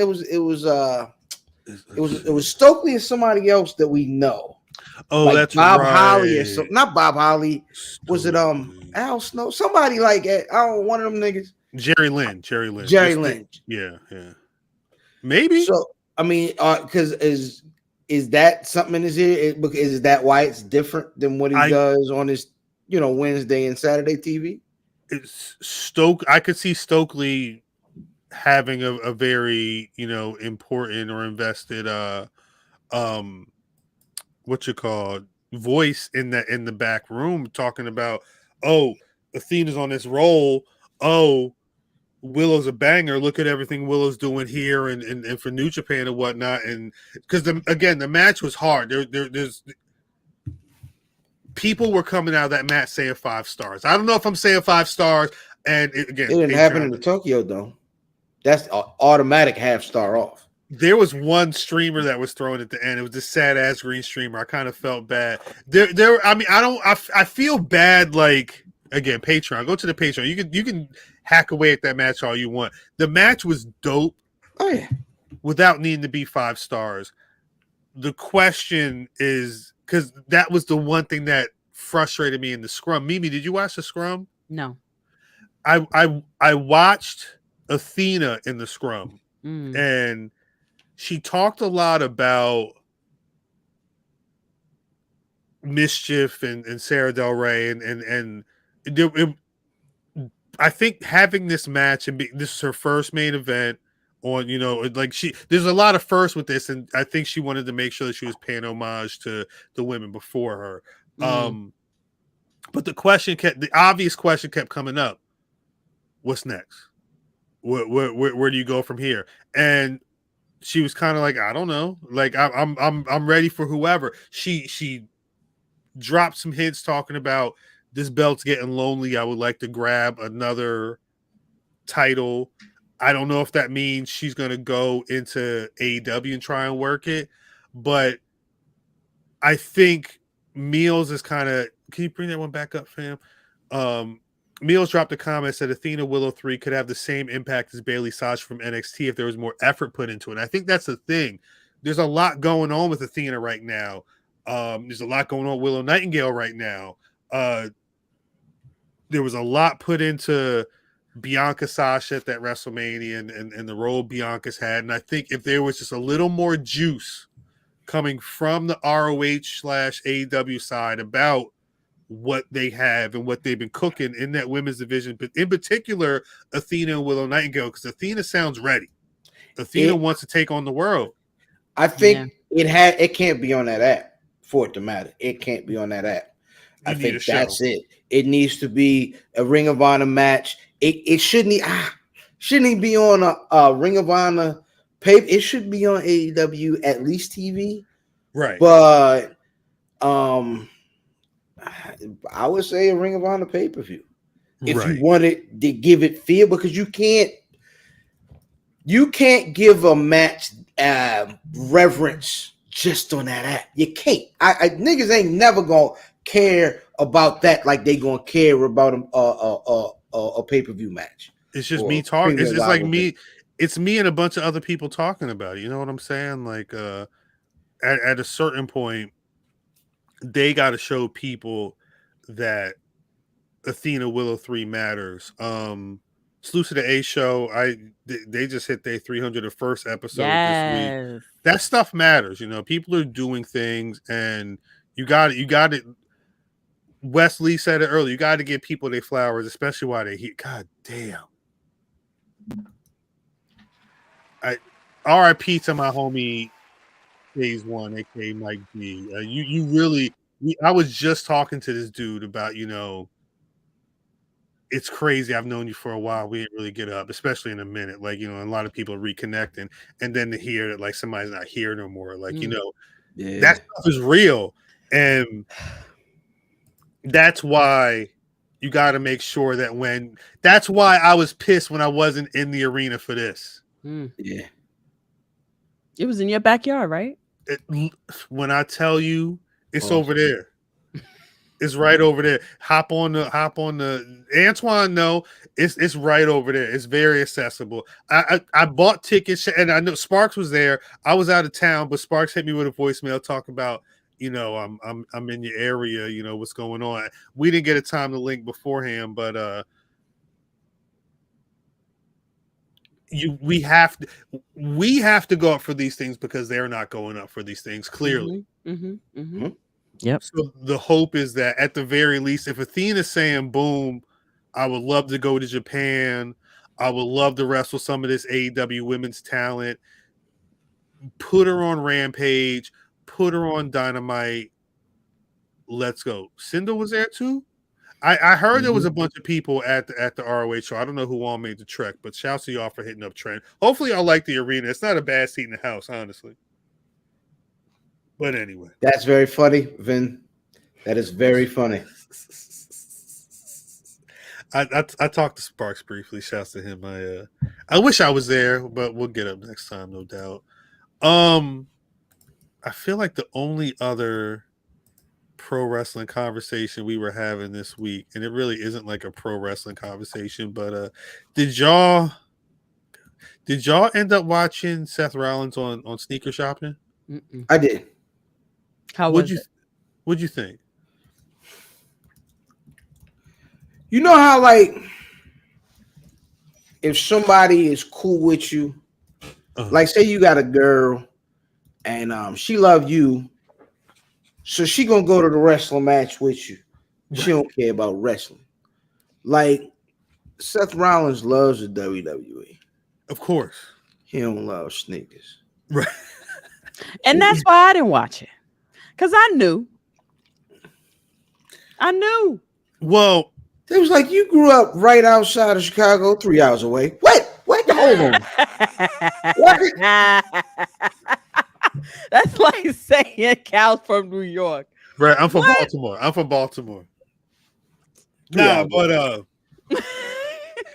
I knew what the thing is because this when we were talking about this, it led to another conversation. I kind of want to get into, especially with the chat. Like right now, they've had Roman Reigns on.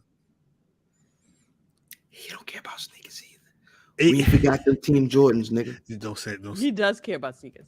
See, He does care about sneakers. gotta watch that one. You know. We I have not gotta forgotten go. them Team Jordans. Listen. I remember he put them shits on the timeline. I remember, but he's smartened up. Sometimes he pull them out, but he's not. That's not his fault. He's from Florida. No. We can't listen. We can't defend and say he's not guilty of something.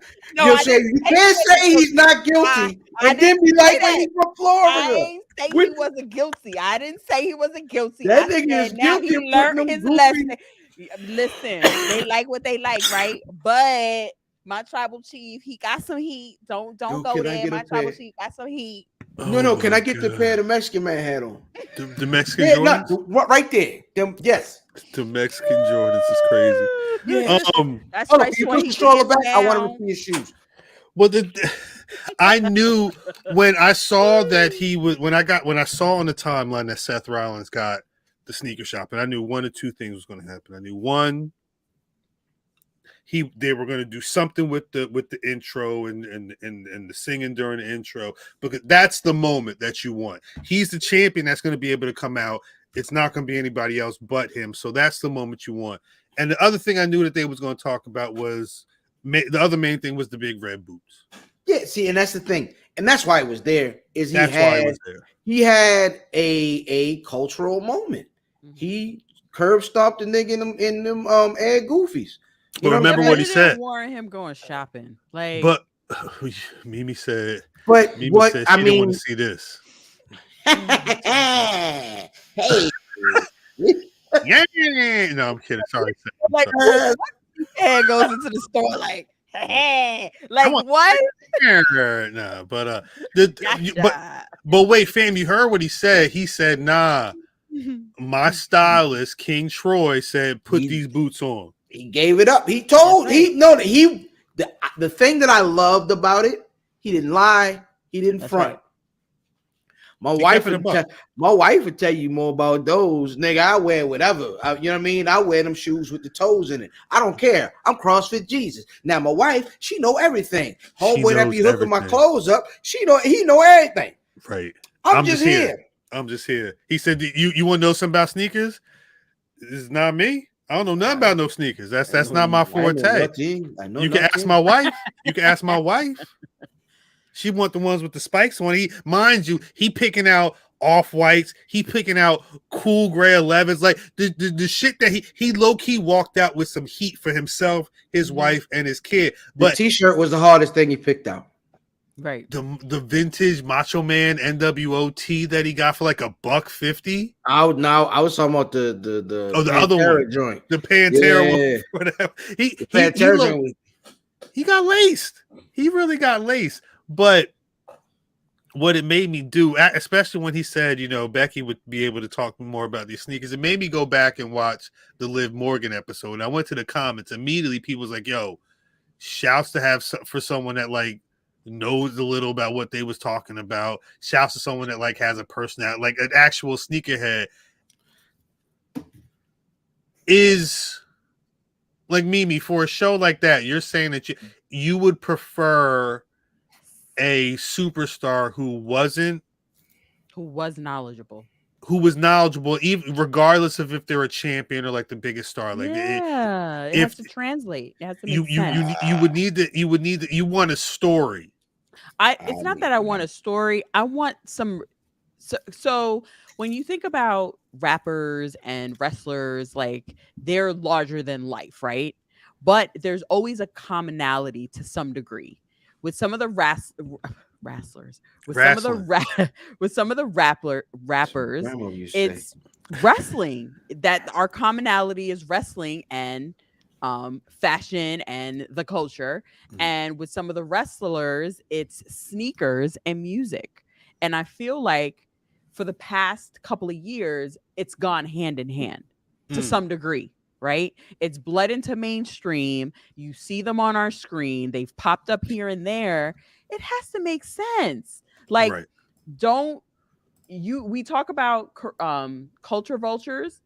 This isn't a culture vulture. Like, there are truly people in this space that love both. Right. And the sneakers is so prevalent that it's to the point where you can tell who the culture vultures are.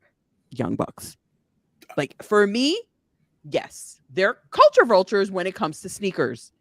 They weren't thinking about them until they did what they did with them Dior's.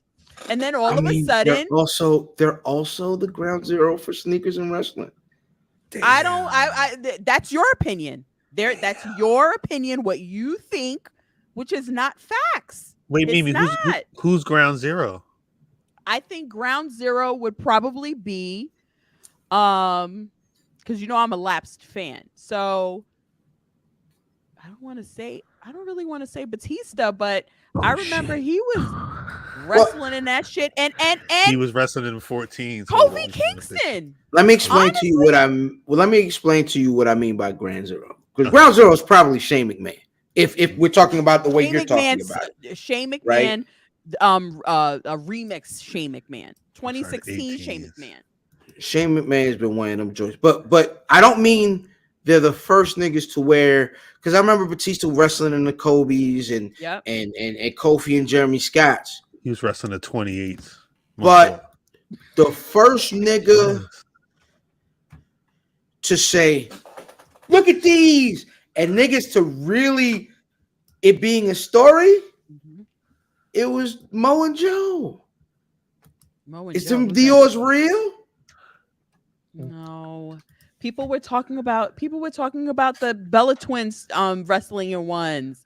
Like, people talk about Kofi every week. He was on Raw with different kicks on. Like, well, there were a couple. They were talking about were they fake or were they real? But they're not the go-tos. Gianco's not wrong. Oh, Enzo, that's right. Enzo's another one. Enzo, there's a difference between niggas that were wearing kicks. It's like, oh, he's got on those.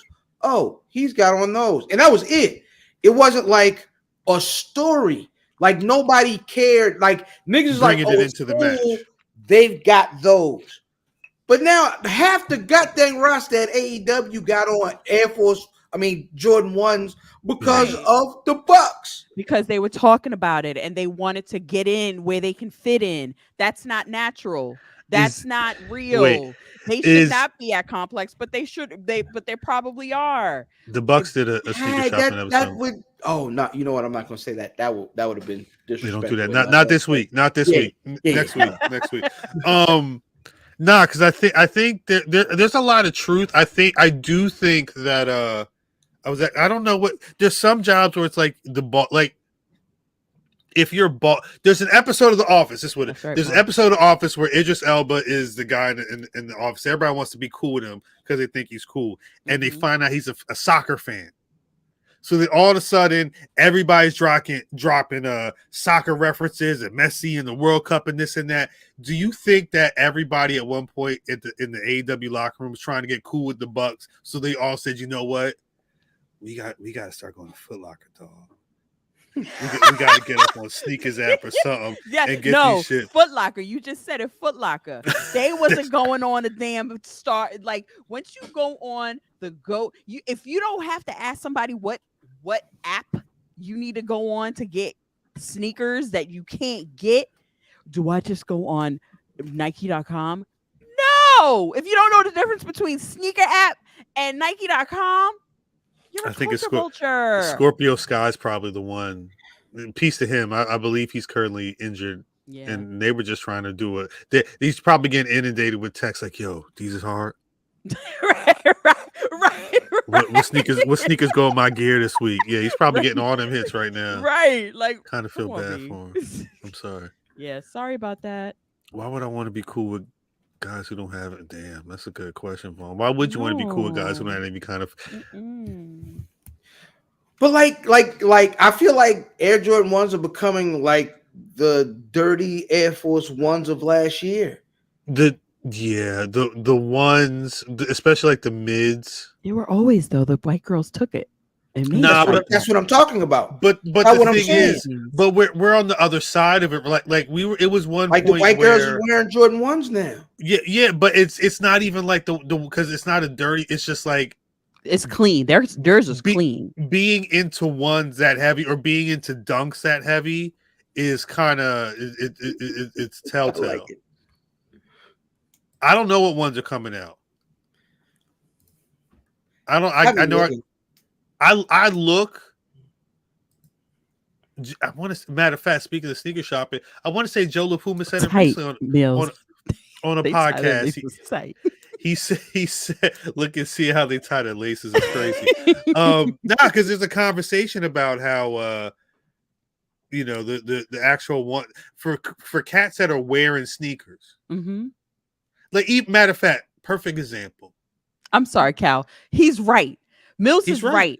He's right. How you lace up your sneakers You and already how know. you tie them, you know if you're legitimately You a already know. sneakerhead. And I'm not trying to gatekeep or anything like that. No, But know. you just know. DeAndre, I don't even think it's that they look similar to dunks because I mean the Jordan ones was already gentrified before the Panda ones or Panda dunks Mhm. became a thing. The Jordans were already getting to this point. Yeah. What Fam's talking about right now, the Jordans kind of being the dirty Air Force Ones, Mhm. is it's been a last 6 months type thing. And I think the Pandas did that. The Pandas did that. The Pandas definitely did that. They're trying to do the same thing with the Terminators and whatnot. But perfect example.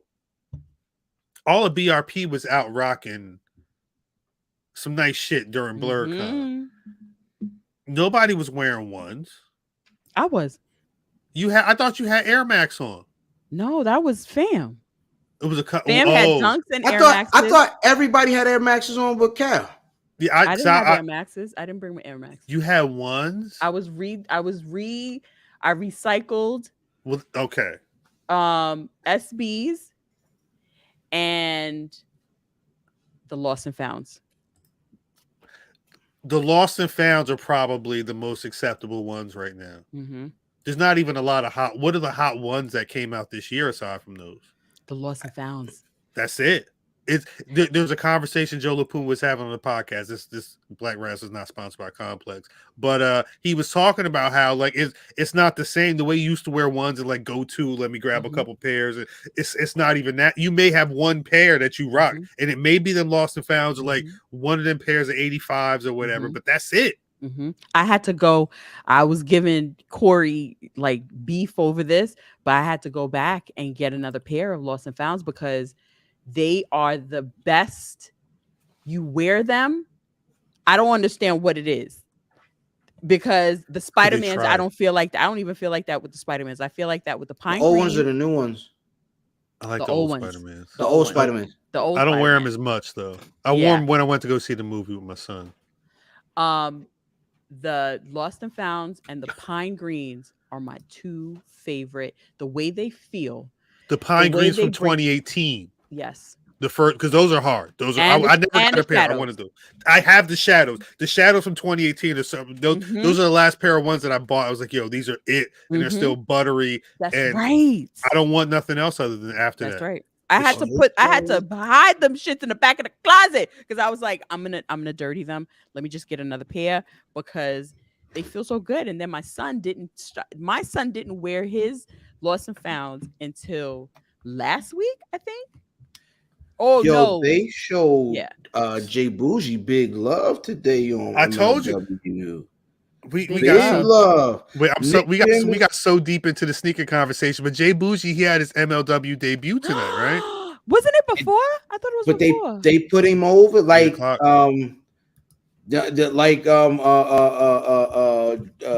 O'Shea and the other bald dude, like the other big bald dude, like was like Mr. showing Thomas. nigga love. They gave him a Rockefeller chain and hugged him and everything. What? He down with the squad. He Boomaye. He's team Boomaye. He officially Boomaye. That's what's up. Shouts to Jay Bougie. Shouts number to number 50. Shouts to number 50. Matter of fact, official applause for number 50. Put him up on the jumbo squad. On the Wait, the Jumbo Squad. like the lipstick alley. I gotta find an image. The only image I got of Jay Bougie on my computer, probably him talking about a chopped cheese. But He's I been think amazing. he's been moving. He's supposed to be He's a about to have daddy baby soon, too. ain't he? Yeah. Yeah. Yeah, I think that's happening. From what I was seeing on the timeline, it sounded like Jay Bougie should be a daddy By now. any day now. Like literally, the album is dropping. But And Nick Shin was the ref. Oh man, it was a very black moment here. Shout out to O'Shea. Was that tonight? It Yeah. happened. Go to MLW Twitter. They got clips and footages. Oh wow. They crap. Look at this. Hold Aw. up. Let me put. I mean, my picture with O'Shea was better, but I mean, even still. Wait. Now, speaking of giving people flowers, though, I don't even have any of this shit loaded. But Brother Fam, because you talked about it earlier. Matter of fact, let me put the because we're gonna be getting out of here soon. But over the weekend, it's funny because it's wrestling that people going out to see this weekend too. But over the weekend, but you hit 2 shows this weekend, Brother Fam. I did. I was and the birthday party at a little club. Yeah, I was mixy last Outside. weekend. Super outside. Yeah. What you talked earlier about how they show some love to BRP, but what was it like? Because you put in work with the CP Time interviews. Yo, and the cool thing, and like I was saying, is they were really like grateful. They were like, "Yo, thank you, you helping us." And I'm like, "Man, look, I'm helping myself. I want y'all niggas keep putting on matches so I can come see them." Fact. You know what I'm saying? Right. That's the main thing. Come on, man. Ill and Suge went crazy. Grim beat the tar out of Chaz. When I tell you Grim beat the, I'm talking to Chaz after the match. I'm like, "You all right, baby?" He's like, "Yeah." I was like, "Ain't nothing keeping you standing up with adrenaline right now, nigga." Yeah, like he charged all the way up. I mean, it was so aggressive. Like it was violent. It was very fun. I took my my wife and my son and my nephew out, and they showed all of us love. They, like I said, man, it was all types of love out there. It was all types of love out there. I mean, oh man, yeah, we had a good time. We're gonna get him on. His match was great. Shout out to Suge, man. We O'Shea, you know what I mean? We had a good time out there, man. It was really good just sitting down and just having an afternoon of wrestling, not caring. You know what I'm saying? Like the timeline really was a timeline, and you know what I'm saying, where it should be. And getting behind these niggas, but it's cool if you watch. Oh wow, okay, Big Mike. Well, congratulations on the move. Mike, for real. But no, it was crazy. Watching those guys, get through their stuff. Listen, Andino was a star that day. Andino was talking on the pre-show. He's got a little crew he's bringing along called the Block. You know what I mean, showing love to them. And then he had his match with Main Man. I mean, he lost, but you know what I'm saying, it was a non-title match, so everything worked out. Right. But the cool thing with Andino and Suge is they're talking about trying to progress and see what's going on. They were both talking to Trish, like, "What's up, man? You know what I mean? What's up with that? What's up with that world title? You know what I'm saying?" It'll be good to see what they end up doing with that. They're gonna have a ladder match in October, and I cannot wait. I will be in the building. A ladder match with Suge and Andino. I'm not sure exactly who all is going to be in the match, but I know it's definitely Andino. I think it's for that Chocolate City Championship. Word. So it should be crazy. Damn, I love it. Shouts. If you haven't checked out the Running on CP Time interview series that Fam did literally last week, go check it out. It's fine because why does that seem like a month ago at this point? Wow. The problem was it was CP Time for Juneteenth, so it was already like a month late. Yeah, and like I finally got the Eel O'Neill clipped out on its own the other day. So there's 5 dope interviews. 4 of them were not on the show. If you watched last week's show, you got to see the amazing conversation with Il. But if y'all like stuff like that, please do me a favor, hit the like button. If you want, sharing with your people. The only way that we know that y'all want more of this content is if we can see that love just here on the Patreon, whatever it is. Y'all know what time it is because we got to get out of here. At this point in the show, I just got one question. Mimi, who's your Black Rass of the week? 2. 2? Willow and Miss Hundy.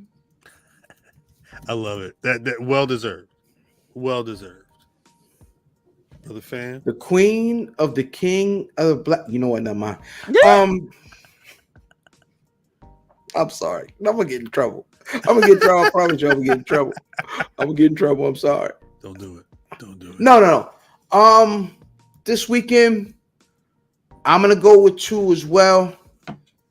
I'm gonna go with one half of the new MCW Tag Team Champs, Tim Spriggs. Mm-hmm. You know what? No, I'm gonna stick with Tim Spriggs, man. You've been ever since you. Brother Fam, after his wrestling weekend, he had a lot of new cats he was trying to put people on to. Tim Spriggs been the name I've heard a lot this week. Techno. Oh, yo, the Techno nigga was nice. He was at both events. Techno was at both events. Techno got busy. Techno wrestled a lady. It was a 3-way dance with a lady in it. You know what I mean? Techno be doing the damn thing. Miles Hawkins, who should be in Brooklyn this weekend. Mm-hmm. At Jabba Slam 3, which should be dope. I got a conversation with Janelle from HR from for Jabba Tiz and the and of course from Battle Club. So yeah, man, both of those guys are great. Facts. Him and Leo Rush went crazy. Big Mike says he's in North Carolina. He really about to be Petey Pablo. Well, yeah, when in doubt, just take take your shirt off, spin around your head like a helicopter. Like a helicopter. Just tell them niggas you like little brother, they won't mess with you. Everything. Good luck, Big Mike. At the end of the day, I think shouts to Willow, shouts to Athena again. Y'all really as they said, y'all really left it all in Trenton. I appreciate the hell out of that match happening, even if I wasn't there. My Black Rass of the week, though, Mr. Wes Lee. Thank you for coming through. I know people don't normally get 8:30 p.m. call times, but you saw he was chilling and he was down to do it, and I appreciate that. Yes. I saw someone in the chat say, "Run them likes up." I'm not gonna ask y'all all the time, but really, when this interview drop, this episode drop, run them likes. Just hit the button for real. Just hit the button. That's all I ask. Hey, somebody tell AR Fox stay around from them clowns. AR Fox. It's actually one of the conversations I'd love to have. I love to talk to AR Fox. AR Fox. That nigga is the god dang. He is Neo at this point. Like, he is the source. He's Mogul Embassy though, whatever it's called. Right? Yeah, whatever that is. He is one of the greatest OGs in the game. Everybody got his name and name off his day daddy. Oh yeah, he put me on. He told me how to. Yeah, he got me right. Better respect AR Fox. Absolutely. Mimi, before we get out of here, let the people know where they can find you on social medias, what you're doing, all that good stuff. Well, sometimes y'all can't find me. I was supposed to be on Tuesday, and I got hemmed up. Damn. So you can find me on Friday and Corey. We're gonna have a little special show. Big Not bet. having it on Tuesday. Random Friday. Come through. What in the radio is going on? Come through. Brother Fam. Hey man, IlFam790 social media choice. You find me in Brooklyn this weekend. There you go. Jabba Slam 3 again Friday. It'll drop sometime tomorrow. I gotta figure. Once I figure out 2 things, I'll schedule it. But yeah, that interview will be dropping tomorrow. Shouts out to Janelle. Jabba Slam 3, New York this weekend. I'm at Cal on Twitter or X, Black Rasslin on Twitter or X, Facebook, and Instagram. BlackRasslin.com is the website, so you can find everything. As always, you can find Black Rasslin on Spotify, Apple Podcasts, wherever you get your podcasts, we are there. Follow the links that are scrolling by. Patreon.com/Black Rasslin. Pay the $1 or pay the $10 to get content like this, but you can't get that content here because You want your birthday? Yes, come. Oh my God, Brown. Chris Brown. Yes. Happy early birthday. If you do it, don't fly out. Yeah, I'll Thank be you, there. Big Mike. Wait, come through. Hey, YouTube.com. I'll be there Saturday morning. I will /Black text you, Chris. Rasslin. Hey, Creek in here. Creek. Set something up for SummerSlam. I'll be down there. Talk about it. 8:35 p.m. Eastern Standard Time every Thursday. You better be here. You learned tonight. We tried to tell y'all. You better be here. And please do me a favor. Run them likes up. Run them likes up here. Run them likes up on that Wesley when it drops. Happy birthday, Chris Brown. Salute to all the chat Chris. that was here. Again, Math, we love you. Enjoy your time out. Yes. Wes Lee, WWE. Salute to y'all for rocking with us. I think that's it for this week. NXT is on Sunday. Y'all better be watching that. Y'all better be watching all Black Rasslin. Damn. Watch it or I'll kill you. Yeah, and we'll know. We'll know who it is. We out. Like me or not, I didn't come